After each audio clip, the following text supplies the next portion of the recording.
Assalamualaikum warahmatullahi wabarakatuh. Anak-anak, bertemu lagi dalam daring SKI dengan materi peristiwa Isra Mi'raj. Anak-anak, ada beberapa peristiwa yang dialami Rasulullah Shallallahu Alaihi Wasallam ketika Isra Mi'raj. Di antaranya, 1. Nabi Muhammad Shallallahu Alaihi Wasallam mengendarai buruk yang dibawa malaikat Jibril dari surga. 2. Melewati Tur Sina, tempat Nabi Musa alaihissalam berbicara langsung dengan Allah Subhanahu wa Ta'ala. 3. Beliau melihat orang yang tak henti-hentinya menuai hasil tanamannya sebagai gambaran bagi orang yang berjuang dalam membela agama Allah Subhanahu wa Ta'ala.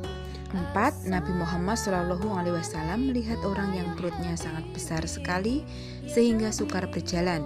Ini gambaran dosa dan hukuman bagi orang yang suka memakan riba. 5. Nabi Muhammad SAW mencium bau harum. Malaikat Jibril menjelaskan bahwa bau tersebut adalah bau dari kuburan Masyitoh beserta keluarganya. 6. Nabi Muhammad SAW diperlihatkan beberapa orang yang sedang membawa daging segar, sementara di sebelah orang-orang tersebut terdapat daging busuk. Kemudian orang-orang tersebut menukar daging segar bawaannya dengan daging busuk. Hal ini gambaran dosa dan hukuman bagi pezina.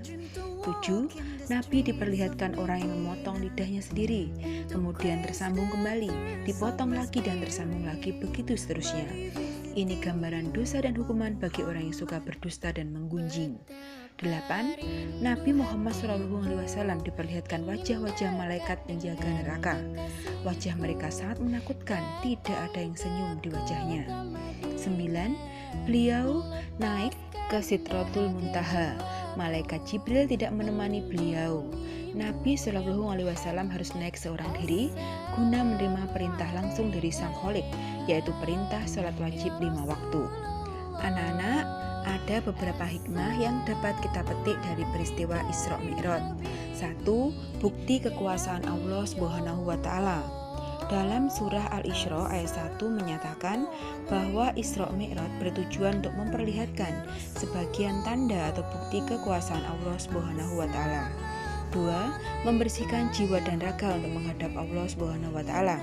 Hal ini mengajarkan kepada kita sebelum menghadap Allah Subhanahu wa Ta'ala untuk menjalankan ibadah harus membersihkan jiwa dan raga dari segala kotoran dan najis.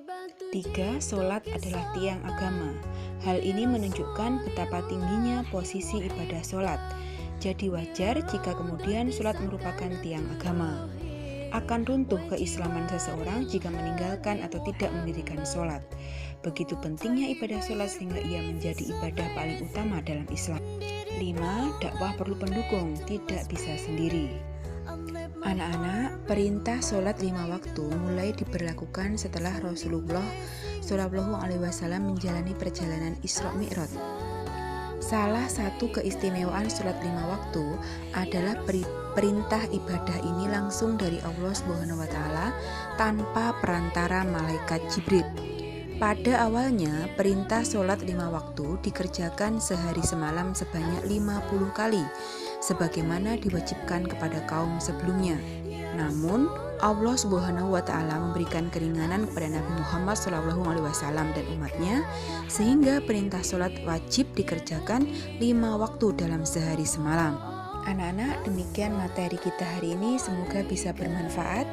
Tugasnya silahkan dibuka LKS halaman 25, penilaian akhir bab 2. Dikerjakan yang Romawi 1, nomor 1 sampai nomor 25. Semoga anak-anak tetap semangat. Budi akhiri, Assalamualaikum warahmatullahi wabarakatuh.